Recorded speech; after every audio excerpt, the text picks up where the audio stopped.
Hey, English 102, let's talk about videos. I'm making one right now. For me, the easiest way to make videos is just to turn on Zoom and press record.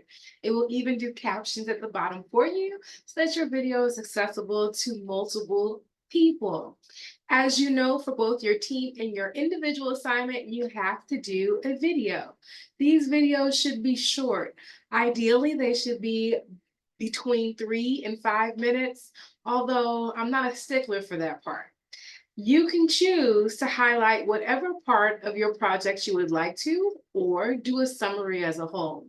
You'll be seeing in this video an example of one of the team videos that were submitted for the Team Path Forward project. This video got all of the points minus a few because it didn't include in-text or on-screen citations, although the group did provide all of the citation material within their overall project. Hope you enjoy watching.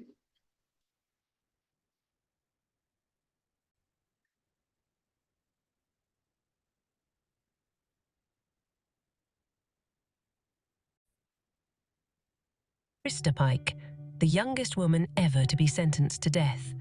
This voiceover will briefly summarize each slide. Please feel free to pause and read to learn more details. Krista Pike had a really depressing childhood.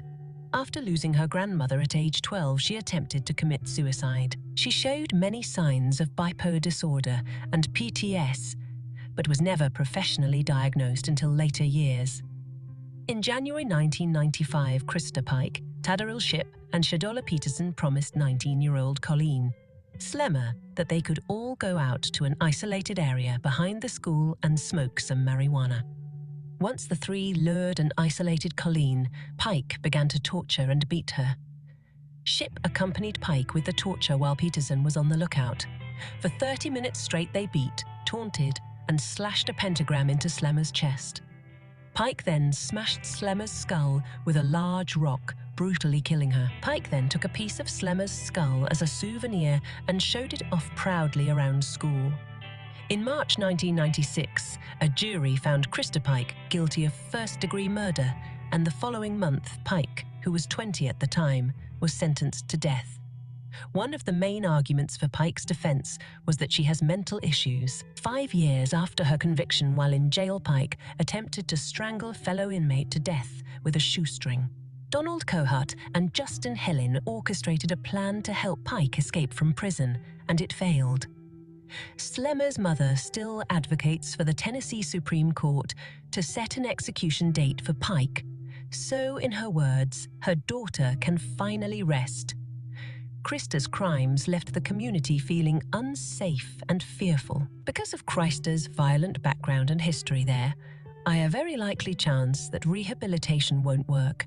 According to the online survey our group did, 50 of people thought Pike's sentence was appropriate, and 40 actually thought it was not harsh enough. Justice for victims is one of the main reasons why most people support the death penalty.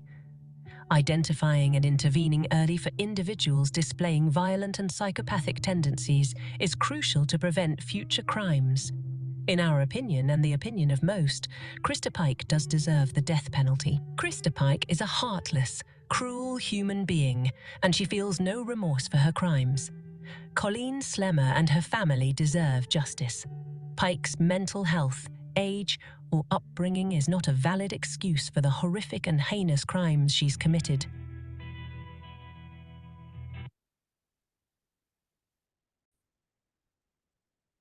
And there it is. So I hope that gives you some inspiration and an idea of at least one way that you could approach the video portion of your assignment. Keep in mind, there are lots of ways to do it. So, if you have other questions, just feel free to email me.